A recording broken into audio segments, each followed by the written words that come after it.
پاکستان اور افغان طالبان رجیم کے درمیان مذاکرات کا نیا دور آج استنبول میں ہوگا۔ پاکستانی اعلیٰ سفارتی وفد استنبول پہنچ گیا۔ گزشتہ ماہ 25 سے 28 اکتوبر کو استنبول میں ہی ہونے والے مذاکرات میں پاکستان نے افغان سرزمین سے دہشت گرد حملوں کے خاتمے کے لیے قابل تصدیق میکانزم بنانے کا مطالبہ کیا تھا۔ پاکستان نے دو ٹوک موقف اپنایا۔ کالعدم TTP کے ٹھکانے ختم کیے بغیر امن ممکن نہیں۔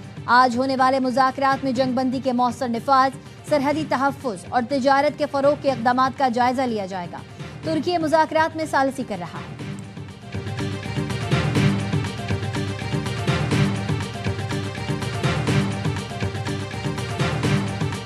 مذاکرات کامیاب نہیں ہوتے اور در اندازی وہاں سے ہوتی رہتی ہے تو ملٹری آپشن، جنگ کی آپشن جو ہے در اندازی کریں گے۔ انڈیا نہیں چاہے گا کہ مذاکرات کامیاب ہوں۔ انڈیا کا انٹرسٹ ہے کہ ہم اس فرنٹ کے اوپر جو ہے دہشت گردی کی صورت میں لاک ڈاؤن رہے ہیں۔ لازمی طور پہ قابل حکومت میں ضرور کوئی نہ کوئی لوگ جو ہیں ان کے تانے بانے ہندوستان سے ملتے ہیں۔ افغانستان سے مذاکرات کامیاب نہ ہوئے تو فوجی آپشن استعمال کرنا پڑے گا۔ وزیر دفاع خواجہ آصف کہتے ہیں پاکستان کا ایک ہی مطالبہ ہے، افغانستان سے ہماری سرزمین پر حملے نہ ہوں، جسے افغان طالبان مانتے ہیں لیکن لکھ کر نہیں دیتے۔ بھارت نہیں چاہے گا مذاکرات کامیاب ہوں، وہ صرف چاہتا ہے پاکستان کو دہشت گردی میں الجھائے رکھے۔ پاکستانی طالبان اب کم رہ گئے ہیں، یہ ہائیبرڈ طالبان ہیں۔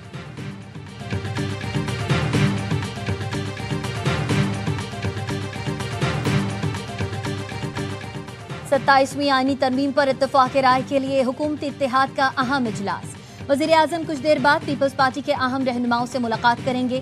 18ویں آئینی ترمیم سے متعلقہ شقوں پر اتفاق رائے کے لیے PP رہنماؤں سے مشاورت کریں گے۔ PP رہنماؤں میں فاروق نائب، مرتضی وہاب، عرفان قادر، راجہ پرویز اشرف، نوید قمر، شیری رحمان شامل۔ حکومتی وفد میں ساجار اعظم تارڑ، احسن اقبال، رانا ثناء اللہ، اٹارنی جنرل منصور عثمان شامل ہوں گے۔ وزیر اعظم شہباز شریف اور MKM قیادت کی بھی آج ملاقات متوقع ہے۔ 27ویں آئینی ترمیم کل سینٹ میں پیش ہوگی۔ حکومت کا سینٹ میں نمبر گیم مکمل ہونے کا دعویٰ۔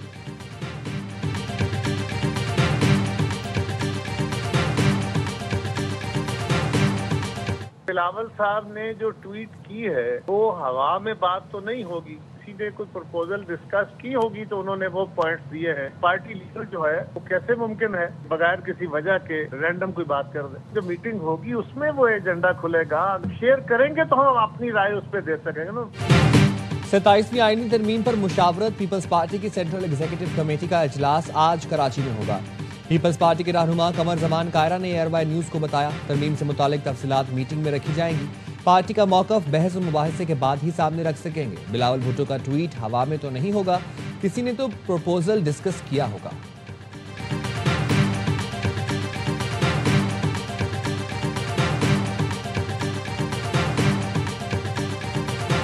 انہوں نے کہا بھی ہے کہ میں اس کو دیکھوں گا، جانچوں گا۔ نیچرلی پاکستان کی بات ہے تو پاکستان کے لیے جو اچھی تجاویز ہوگی ان کی طرف سے وہ آئیں گی، جو نہیں ہوں گی وہ اس کو ایڈریس کیا جائے گا۔ بلاول صاحب نے جو ٹویٹ کیا ہے 27ویں آئینی ترمیم کے حوالے سے، آپ نے وہ دیکھا ہوگا؟ انہوں نے کچھ پرچہ آؤٹ کیا ہے، دیکھیں گے کہ صحیح آؤٹ کیا ہے غلط آؤٹ کیا ہے۔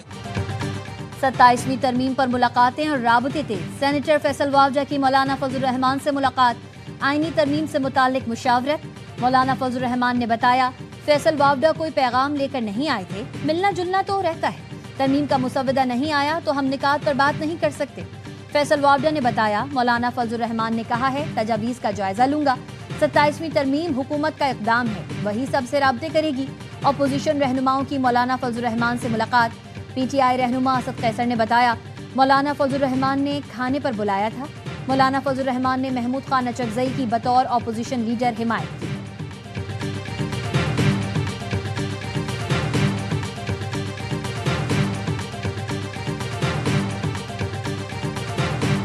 مضبوط عدلیہ، مضبوط دفاع، مضبوط جمہوریت، اور ہماری خواہش یہ ہوگی کہ ہم کوئی ایسی ترمیم نہیں لائیں گے جس سے پاکستان کے آئین کی بنیاد کمزور ہو۔ کوئی ایسی ترمیم نہیں لائیں گے جس سے آئین کی بنیاد کمزور ہو۔ وفاقی وزیر احسن اقبال کی لندن میں ایئر نیوز سے گفتگو۔ کہا 27ویں آئینی ترمیم شفاف طریقے سے ہوگی، پارلیمنٹ میں بحث کی جائے گی۔ آئینی ترمیم کا مقصد مضبوط جمہوریت، عدلیہ اور دفاع ہے۔ مضبوط دفاع کے لیے 27ویں آئینی ترمیم کے ذریعے تبدیلیاں کریں گے۔ ممبر پاکستان بار کونسل احسن بھون نے پروگرام خبر میں گفتگو کرتے ہوئے کہا، پاکستان بار کونسل اور سپریم کورٹ بار کا شروع سے مطالبہ ہے آئینی عدالت بنائے، مجسٹریٹ کو جزا اور سزا کا اختیار دیا جائے گا تو اس کی بھرپور مخالفت کریں گے۔ ججز کا ٹرانسفر جوڈیشل کمیشن کی سفارشات پر ہونا چاہیے۔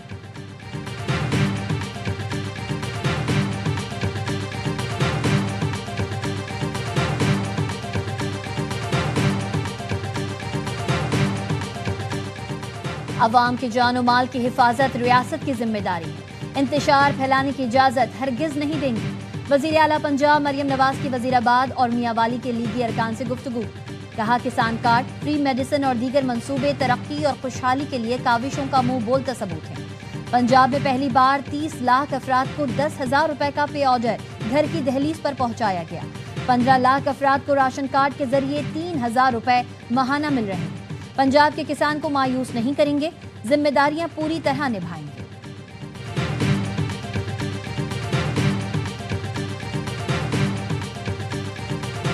8 months I ended 8 wars.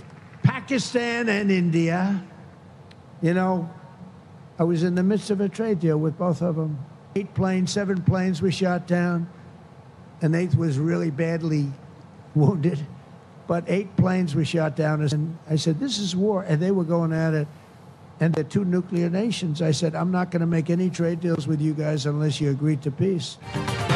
مئی میں ہونے والی پاک بھارت جنگ کے دوران 8 طیارے گرائے گئے۔ امریکی صدر ڈونلڈ ٹرمپ کامیابی میں بزنس فورم سے خطاب، کہا ایک اخبار نے لکھا 7 طیارے گرائے گئے، 1 کو نقصان پہنچا، حقیقت میں مختصر فوجی جھڑپ کے دوران 8 جنگی طیارے مارے گرائے۔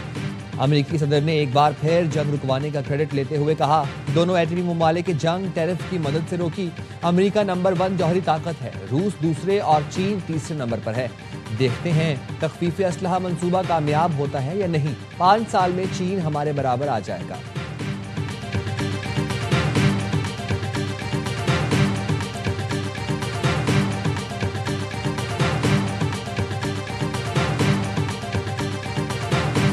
Now let's see how a communist does in New York. We're going to see how that works out. We'll help him. We'll help him. We want New York to be successful. We'll help him a little bit, maybe. We'll take care of it. Don't worry about it. Dhahran Mamdani تعاون نہیں کریں گے تو بڑا نقصان اٹھائیں گے۔ کامیاب ہونے کے لیے واشنگٹن کا احترام لازمی ہے۔ امریکی صدر نے نیو یارک کے 9 منتخب میئر کو خبردار کر دیا، کہا زہران ممدانی کو واشنگٹن کے ساتھ نیا تعلق قائم کرنا چاہیے۔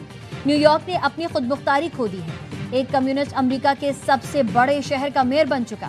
نیو یارک کے شہری ممدانی کے کمیونسٹ نظریات سے بچنے کے لیے فلوریڈا منتقل ہو جائیں گے۔ چاہتے ہیں نیو یارک کامیاب ہو، دیکھتے ہیں زہران ممدانی کیسے کام کرتے ہیں، ہم ان کی مدد کریں گے۔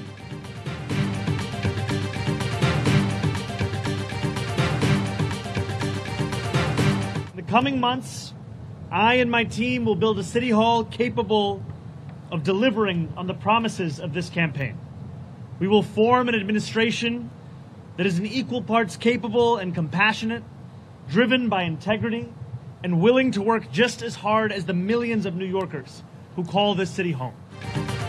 نیو یارک کے 9 منتخب میئر زہران ممدانی کا قابل اور ہمدرد انتظامیہ بنانے کا اعلان، کہا سٹی ہال میں پہلا دن میرے آخری دن کی طرح نظر آئے گا۔ پاکستان نژاد لینا خان کو 9 منتخب میئر کی انتظامیہ میں اہم عہدہ مل گیا۔ میئر لندن صادق خان کی مبارکباد، کہا نیو یارک کا میئر منتخب ہونا زہران ممدانی کی زبردست فتح ہے۔ نیو یارک کے شہری خوف پر، امید اور تقسیم پر اتحاد کا انتخاب کرنے پر مبارکباد کے مستحق ہیں۔ لندن کی طرح نیو یارک بھی لبرل، کثیر ثقافتی، ترقی پسند اور کامیاب شہر ہے۔ ہم ڈونلڈ ٹرمپ کی سیاست کے برعکس ہیں۔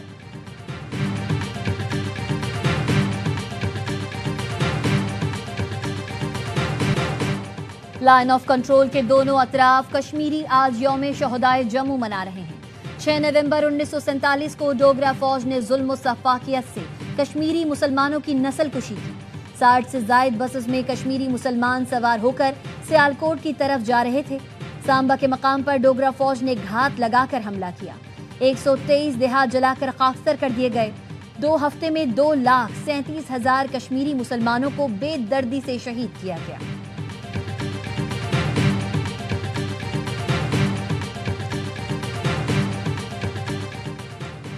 صدر آصف علی زرداری اور وزیر اعظم شہباز شریف کا شہدائے جموں کو خراج عقیدت۔ مقبوضہ کشمیر کے عوام کے حق خود ارادیت کے لیے غیر متزلزل حمایت کا اعادہ۔ صدر آصف علی زرداری نے کہا پاکستان جد و جہد آزادی میں مقبوضہ کشمیر کے شانہ بشانہ کھڑا ہے، کشمیریوں کے ساتھ اخلاقی، سفارتی اور سیاسی تعاون جاری رکھیں گے۔ وزیر اعظم کا کہنا ہے کشمیری عوام کے حق خود ارادیت کی غیر متزلزل حمایت کرتے ہیں، پاکستان عالمی سفارتی محاذ پر مسئلہ کشمیر کو اجاگر کرتا رہے گا۔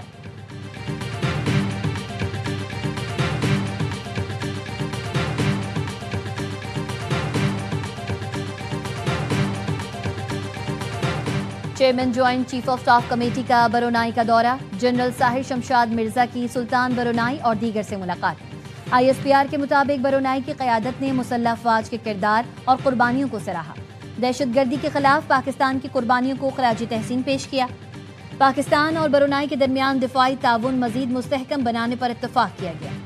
جنرل ساحر شمشاد مرزا کا ڈیفنس اکیڈمی نیول بیس کا بھی دورہ، Royal Brunei arm forces head quarters میں گارڈ آف آنر پیش کیا گیا۔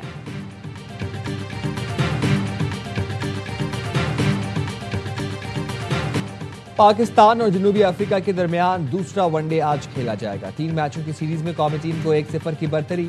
گرین شرٹس نے پہلے میچ میں 2 وکٹ سے کامیابی حاصل کی تھی۔ پاک جنوبی افریقہ سیریز اے اسپورٹس پر براہ راست دکھائی جا رہی ہے۔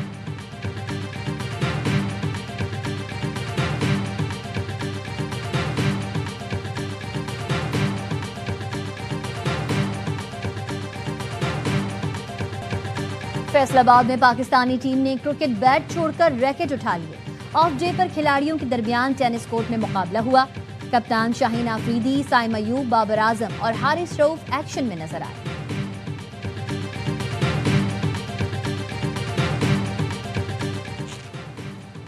لیاری کے اسماعیل شہید پارک پر قبضے اور کمرشل سرگرمیوں کے خلاف کیس، سندھ ہائی کورٹ میں سماعت کے دوران جسٹس اقبال کلہوڑو نے ریمارکس دیے۔ پارک جن کے ماتحت ہے وہ نہیں آ رہے تو سیکرٹری بلدیات کو بلایا جائے۔ پارکوں پر قبضہ ہو رہا ہے، یہ بہت سنجیدہ معاملہ ہے۔ پارک پر تالہ بندی اور تعمیرات سے متعلق تصاویر پیش، عدالت نے استفسار کیا، یہ تصاویر میں عزیر لکھا ہوا ہے۔ وکیل نے جواب دیا صرف عزیر نہیں، عزیر جان لکھا ہے۔ عدالت نے کہا پورا پڑھیں، سردار عزیر جان بلوچ لکھا ہے۔ کتنا بڑا پارک ہے، تالے کس کے کہنے پر لگائے گئے؟ عدالت ٹاؤن چیئرمین، میونسپل کمشنر اور دیگر کو فوری طلب کر دیا۔ گھوڑکی میں 2 گروپوں کے درمیان مسلح تصادم، فائرنگ سے 4 افراد قتل، خاتون سمیت 7 افراد زخمی۔ گاؤں میں کشیدگی کے باعث پولیس کی بھاری نفری پہنچ گئی۔ وزیر داخلہ سندھ ضیاء الحسن لنجار نے ایس ایس پی گھوڑکی سے تفصیلات طلب کرنی، کہا امن و امان کو غیر مستحکم کرنے اور قانون کے خلاف جانے والوں کو گرفتار کیا جائے۔ کراچی میں ای چالان سے بچنے کے لیے پولیس، ٹریفک پولیس اور ڈمپر ڈرائیوروں نے نمبر پلیٹ ہی ہٹا دی۔ شہریوں نے جگہ جگہ ہونے والی قانون کی خلاف ورزیوں کی ویڈیو بنا کر سوشل میڈیا پر وائرل کر دی۔ قوانین توڑنے پر قانون کے رکھوالے بھی ریڈار پر آ گئے۔ کراچی میں 10 روز کے دوران 60 پولیس موبائل کا ای چالان ہوا۔ پولیس موبائل میں سیٹ بیلٹ نہیں لگایا گیا، ڈرائیونگ کے دوران موبائل فون بھی استعمال کیا گیا۔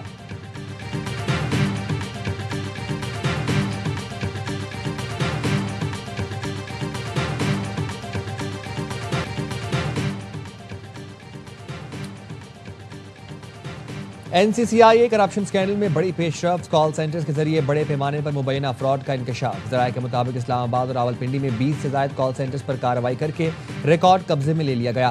متعلقہ ادارے کے 2 ڈائریکٹرز، 3 ڈیپٹی ڈائریکٹرز اور 2 انسپیکٹرز فراڈ میں مبینہ ملوث ہیں۔ تحقیقاتی اداروں نے کال لاگز، فائنینشیل ٹرانزیکشنز اور اہم ای میل ریکارڈ حاصل کر لیے۔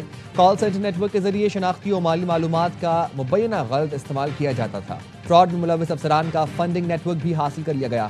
آئندہ چند روز میں متعلقہ افسران کے خلاف مقدمہ درج ہونے کا امکان۔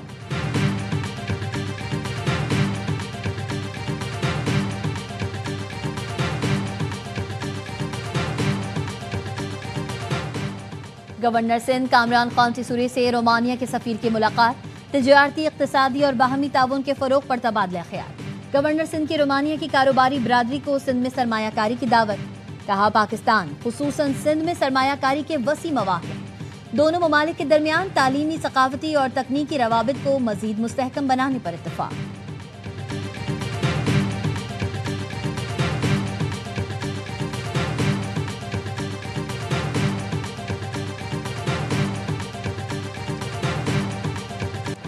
بھارتی ریاست بہار میں الیکشن کا پہلا مرحلہ، 243 حلقوں میں سے 121 میں آج ووٹنگ۔ دیگر حلقوں میں منگل کو پولنگ ہوگی. ریاست کے 8 کروڑ ووٹرز کی شہریت کی تصدیق کو بنیاد بنا کر 65 لاکھ ووٹرز کا نام پہلے ہی فہرست سے نکالا جا چکا. حکمراں جماعت بی جے پی الیکشن جیت گئی تو نتائج پر سوالیہ نشان رہنے کا امکان. حتمی نتیجہ 16 نومبر کو آنے کی توقع ہے.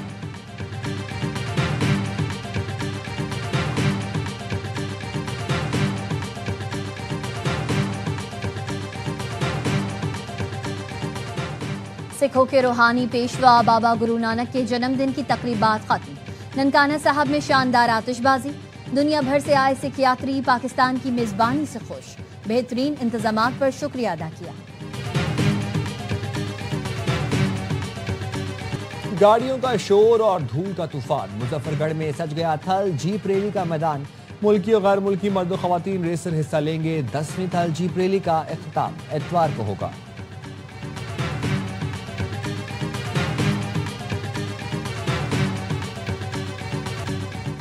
اور چیمپئنز لیگ میں مانچسٹر سٹی کی ایک اور کامیابی. ڈورٹمنڈ کو 1 کے مقابلے میں 4 گول سے ہرا دیا. ہالینڈ نے 29ویں منٹ میں گول کر کے ٹیم کو برتری دلائی. فل فوڈن نے 2 گول کر کے برتری کو مزید مستحکم کیا. دوسرے ہاف کے اختتامی لمحات میں ریان چیکی نے مانچسٹر کے لیے 4تھا گول سکور کیا.